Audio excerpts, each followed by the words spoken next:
I cried twice before I was 50. Once when my father died. Once when David was born. That's it. 2 times in 50 years. I'm not proud of that. I'm telling you because it's true. And because the truth of it cost me things I'm still counting. I'm 82 years old. My name is Walter. And today I want to talk about what I wish I'd cried about when I was 40. The things that deserved the release. The things that were asking for it. The things I compressed into silence and carried in my body for decades instead.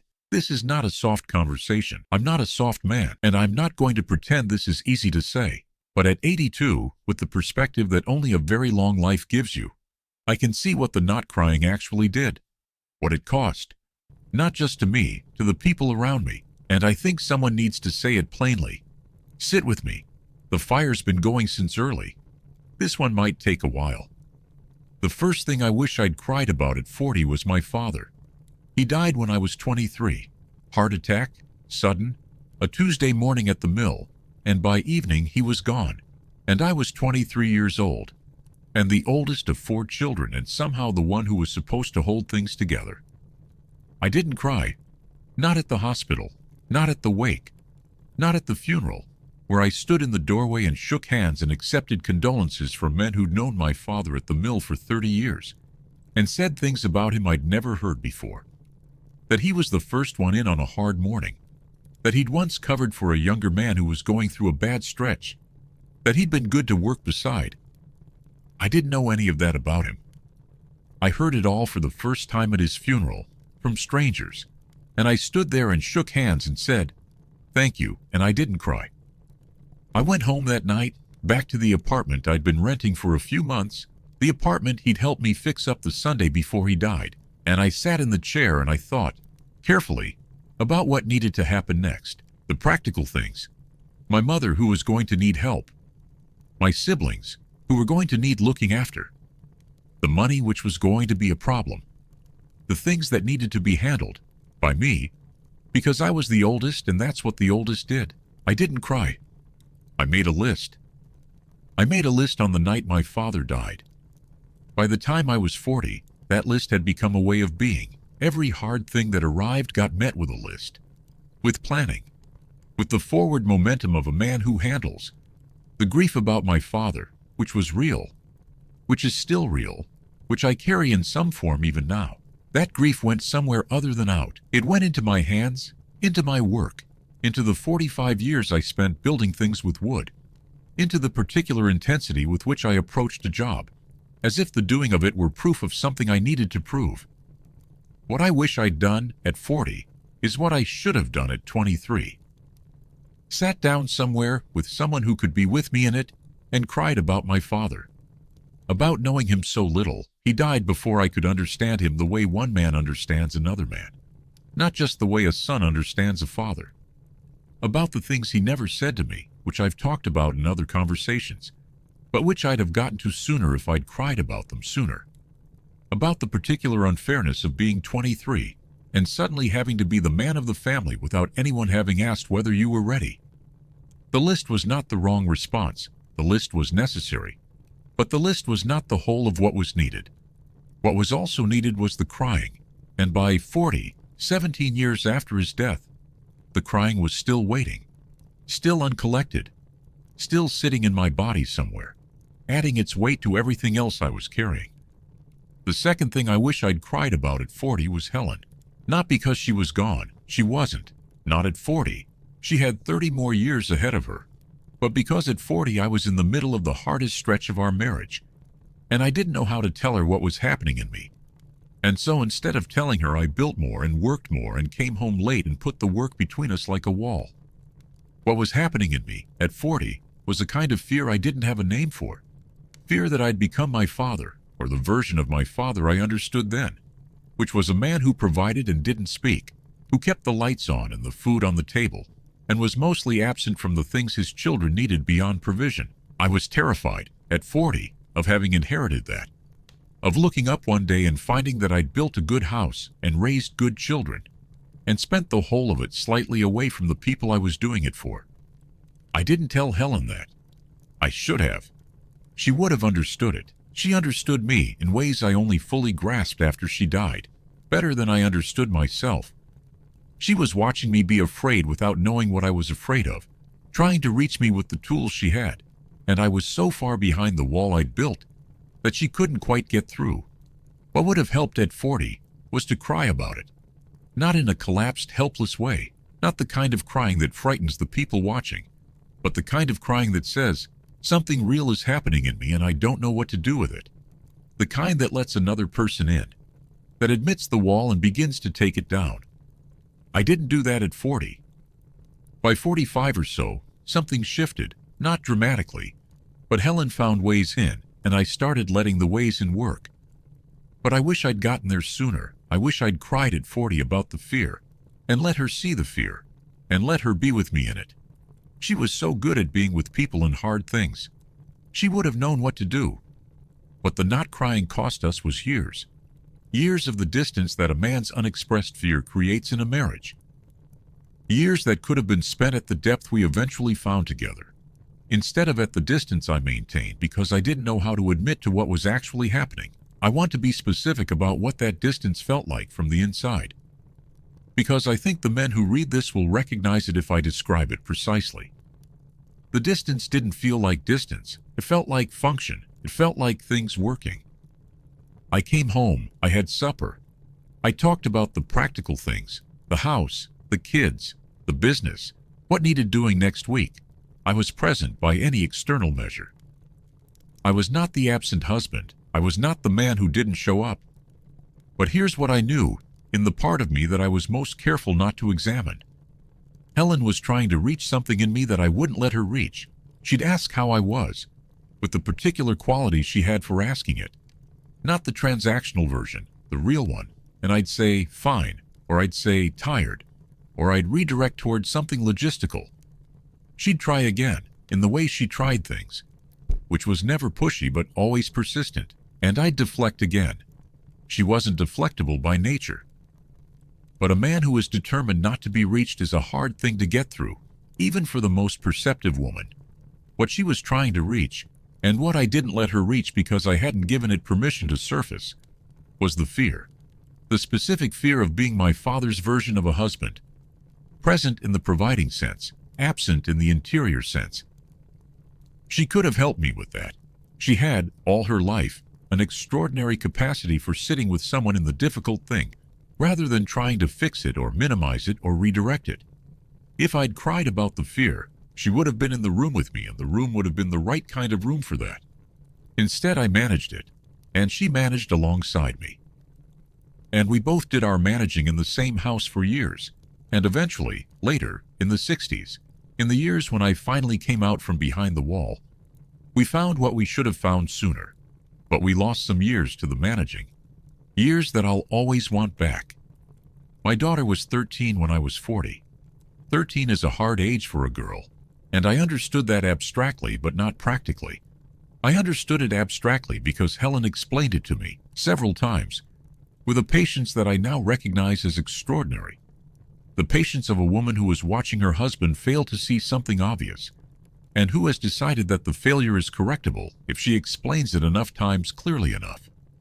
What Susan needed from me at 13, at 14, at 15, and what she only managed to tell me when she was in her 40s, in one of the more difficult conversations I've had with her, was to be noticed, not complimented, not provided for, not asked about her grades or her friends in the particular way I asked, which communicated more an obligation to gather information than a genuine desire to know, noticed, seen by her father in the way that a person needs to be seen to feel that they exist in the eyes of the people who matter most to them. I didn't see her well in those years. I looked, I was there, often enough. But the quality of my looking was approximate. It was looking while thinking about other things. It was listening while composing the response. She knew. Children always know the difference between being looked at and being seen. They don't have words for it, and they may not be able to name it for 30 years. Susan didn't name it until her 40s, but they feel it from the beginning in the particular way they reach for you and the particular way you respond or don't respond to the reaching. What I wish I'd done at 40 is cried about the failure. Not in front of Susan. That would have been too much. The wrong kind of admission in the wrong direction.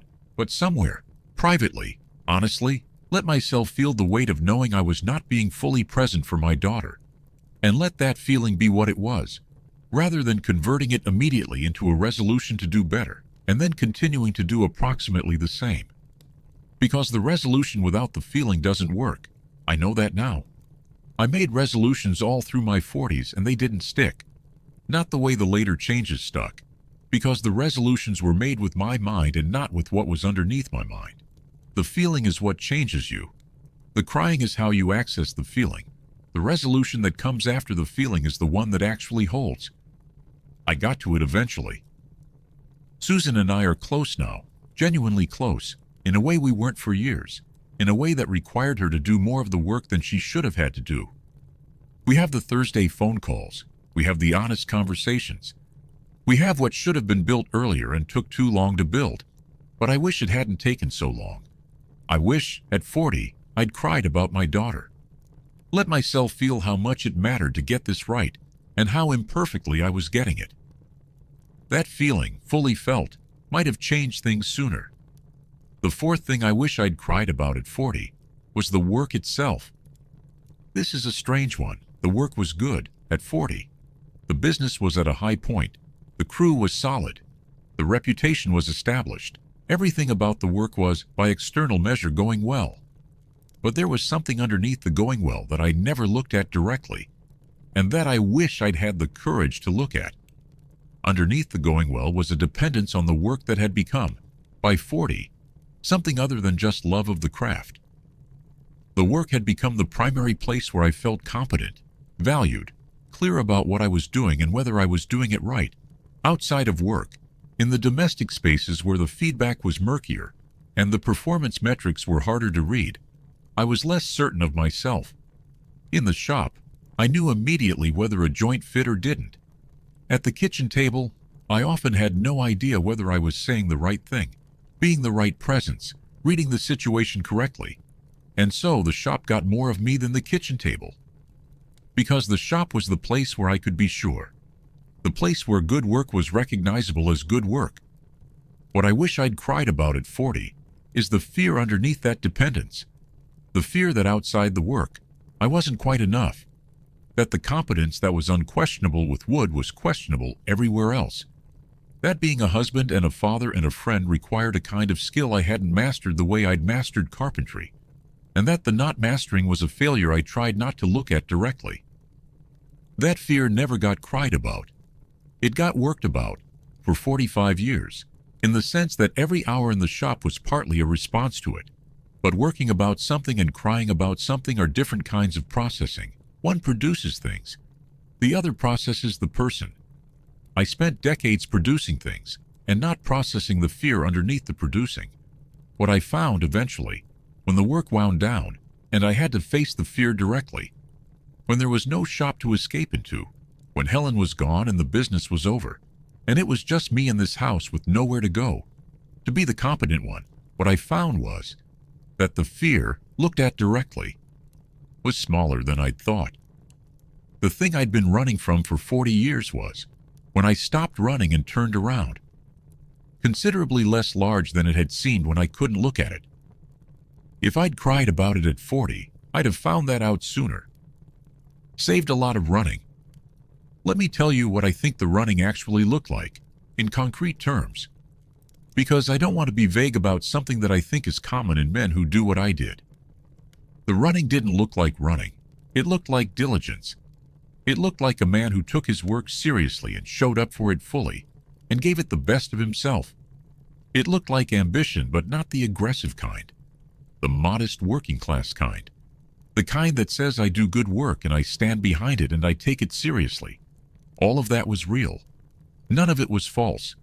The work was genuinely good and the diligence was genuine, and the care I put into what I built was not a performance. I loved the trade. I love it still. But underneath the love was the fear, and the fear had been living in the shop for decades. And the fear was the reason the shop got so much of me. Not only because I loved it. Because it was safe.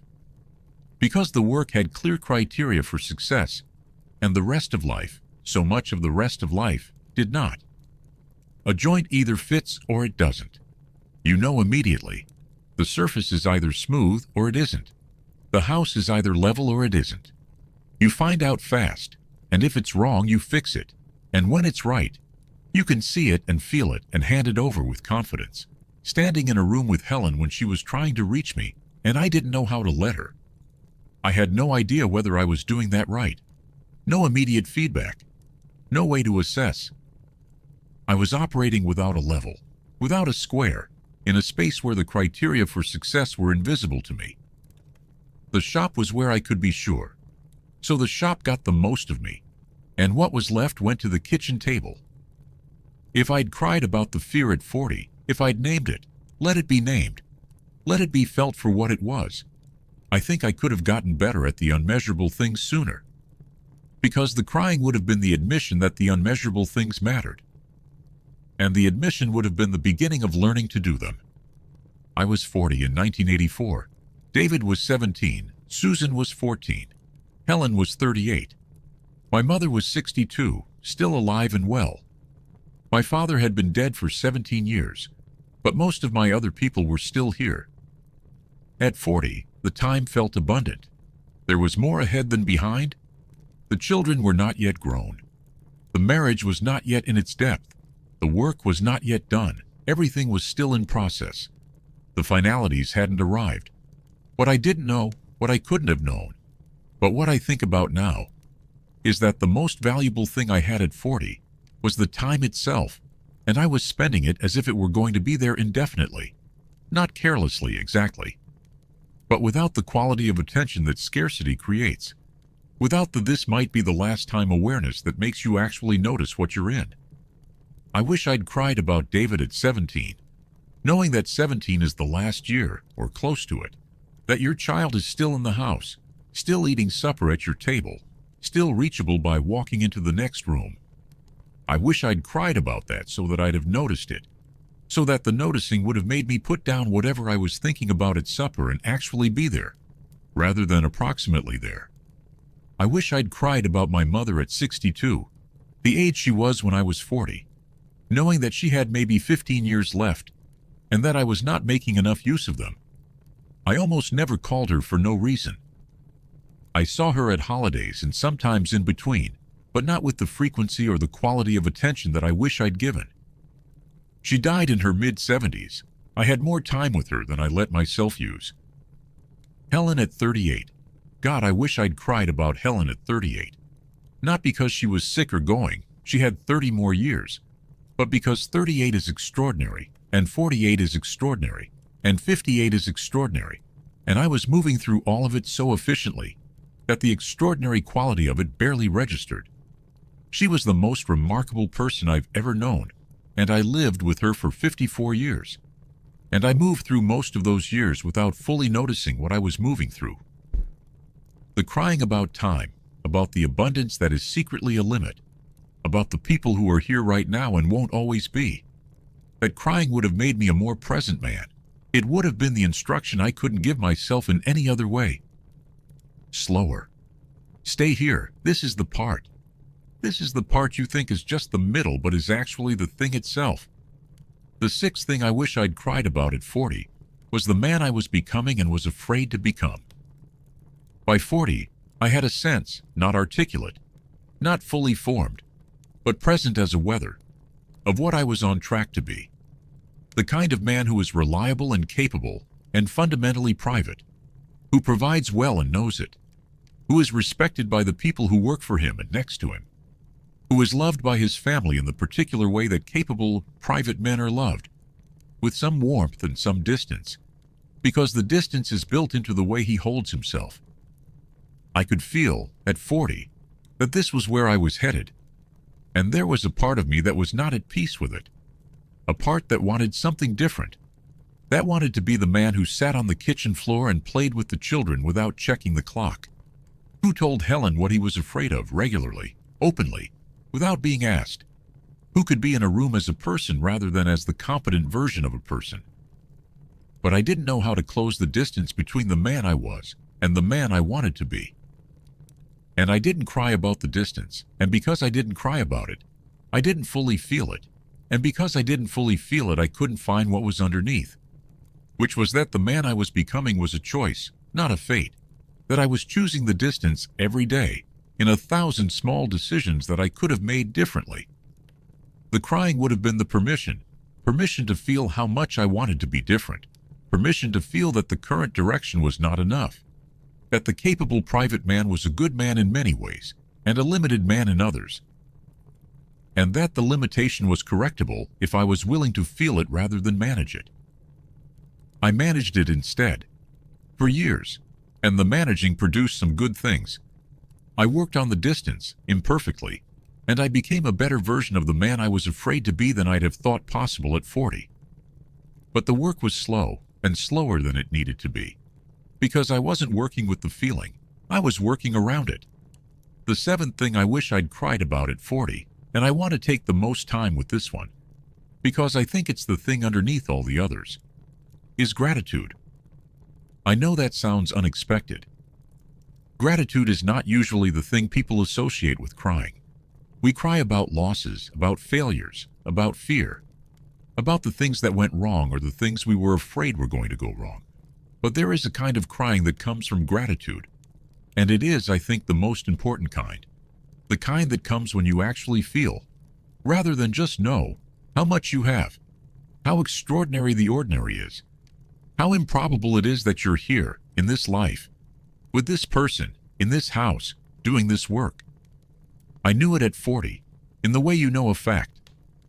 I had Helen, I had 2 healthy children. I had a trade I loved and a business that was working and a house I'd built with my own hands. I knew I was fortunate. I said it sometimes, usually in the particular way that people say I know I'm lucky as a kind of preemptive warding off of ingratitude, but I didn't feel it, or I felt it only in flashes, small and quick, before the feeling got converted into purpose, into the next project, the next improvement, the next thing to be built or fixed or handled. The feeling of gratitude, when it arrived, didn't get to stay. It got absorbed into the work and came out as energy, which is not nothing, but which is not the same as standing in the middle of your own life and actually feeling what you have.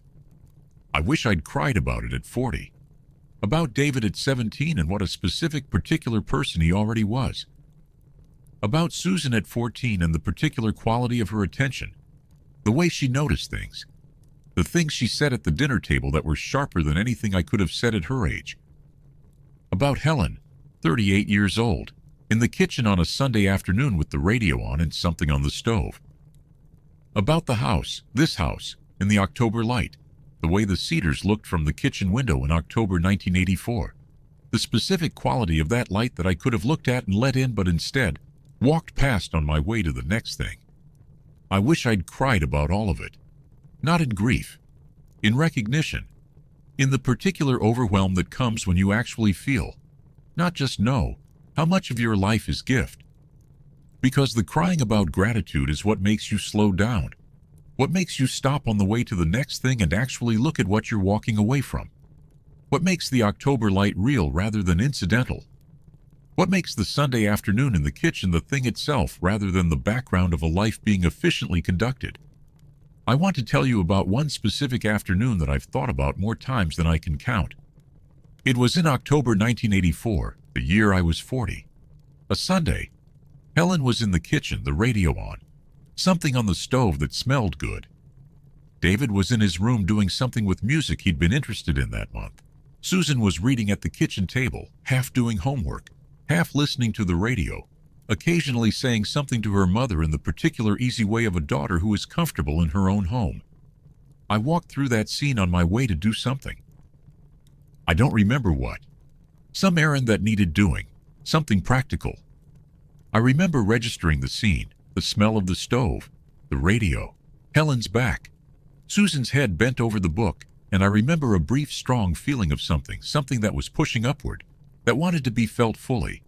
I didn't let it be felt fully. I continued to wherever I was going. I wish I'd stopped. I wish I'd stood in the doorway of that kitchen and let the feeling come all the way through. Let whatever was pushing upward actually arrive. Let it be the gratitude it was trying to be, or the love, or the recognition of how extraordinary the ordinary was, how improbable it was that I was here, in this house I'd built, with this woman I'd married, with these two specific children who were theirs and mine, and nobody else's in the world. I kept moving instead, and the moment passed. The October of 1984 passed. David was 17 for that year and never again. Susan was 14 for that year and never again. Helen was 38 in that kitchen with the radio and the stove. For that year and never again. None of them is gone. Helen went, but David and Susan are here, both of them. And I'm grateful. But the specific moment, that Sunday afternoon, the specific quality of it, that's gone. I walked through it and it closed behind me. The way all moments close, and what's left is just the memory of having walked through it without stopping. I wish I'd stopped. I wish I'd cried about it, in the sense of letting the feeling through. What I mean by crying about gratitude is not sobbing over supper, not alarming your family with the depth of your feeling. I mean the internal stop, the actual reception of what's in front of you, the permission to feel, fully, what you have. I got there eventually. I'm there now, most mornings, with the fire and the green cup and the chickadee at the feeder, and the first light on the cedars. I'm there now in a way I wasn't at 40. But the getting there took decades of loss, and I wonder sometimes whether the crying at 40 could have gotten me there sooner. Before the losses, while Helen was still in the kitchen on Sunday afternoon with the radio on.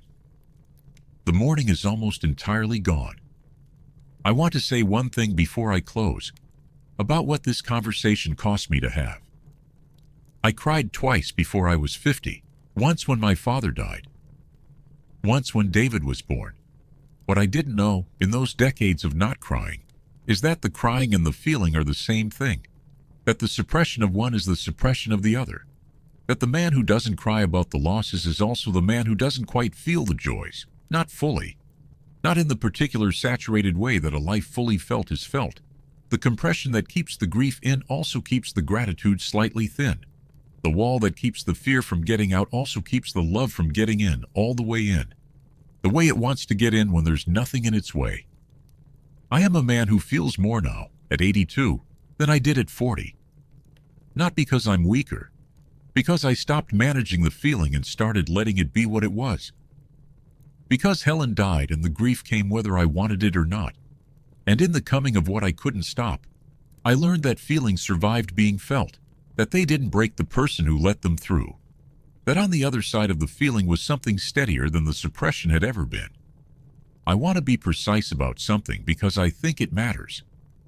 The suppression didn't protect me from the feelings, it preserved them. Everything I didn't cry about at 40 was still in me at 80. The grief about my father, the fear about the marriage, the weight of not quite seeing Susan. All of it was still there, waiting. Not gone, just delayed. The suppression didn't make the feeling smaller. It made the feeling older. I was dealing, in my 70s, with feelings that had been waiting since my 40s. Feelings that could have been felt 30 years earlier, when the people they were about were still here to be in the room with me. That's the cost I didn't understand when I was managing. I thought the managing was protection. It was storage, and the storage collected interest. By the time the storage finally opened, after Helen died, after the work wound down, after the defenses had been stripped away by years and loss, what was in there was more, not less, than what I'd put in. I wish I'd known that at 40. I wish I could go back to the 40-year-old in this house and say, feel it now, all of it. Your father who died before you understood him. Your wife who is trying to reach you. Your daughter who needs to be truly seen. The work you love and fear at the same time. The time that is abundant right now and won't be. The extraordinary ordinary gift of a Sunday afternoon in October, with the radio on and the stove going, and the two people you love most in the next room. Feel it now. It's all still here. You have time. I wish I'd known that I had time. I wish I'd cried. If anything I said today reached you, you can subscribe to walk with me a while longer. I read every comment. Tell me what you've held back. Tell me what's waiting to be felt. I'd like to know. Take care of yourself. Let something through today. Whatever it is that's been waiting. The fire's still going. I'll see you next time.